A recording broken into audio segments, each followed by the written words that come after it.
This is the quarter two report for the Mitchell Chamber, Mitchell Convention and Visitors Bureau, and the Mitchell Area Development Corporation.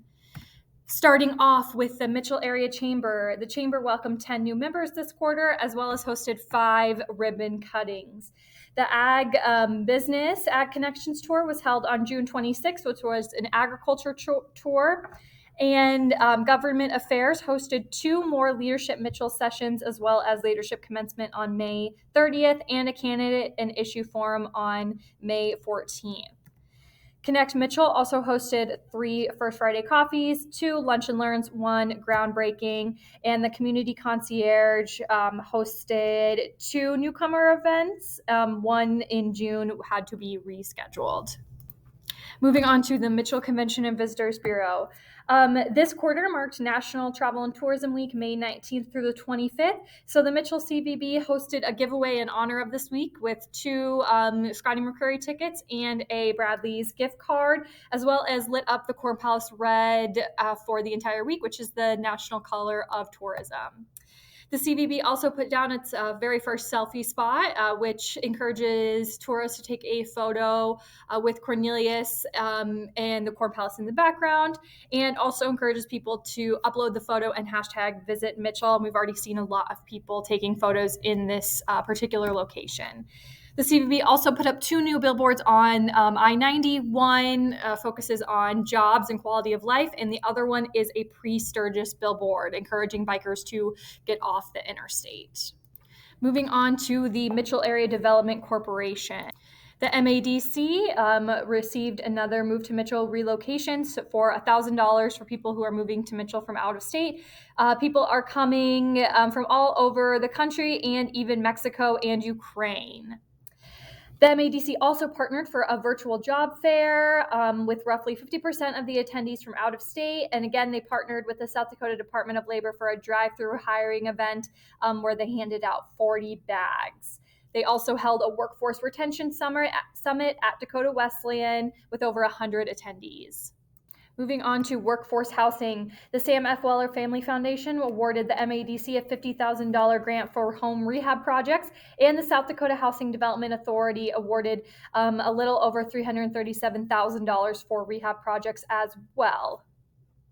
They also applied for a $700,000 grant from the Federal Home Loan Bank of Des Moines for down payments for low-income families.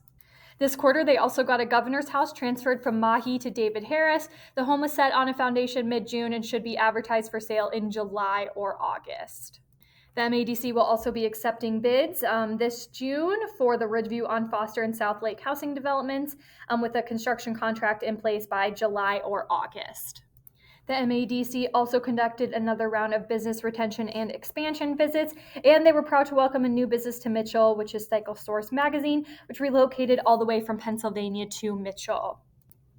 The MADC also met with new and expanding business prospects, including several restaurants that are currently working with the Governor's Office of Economic Development on potential expansion and relocations.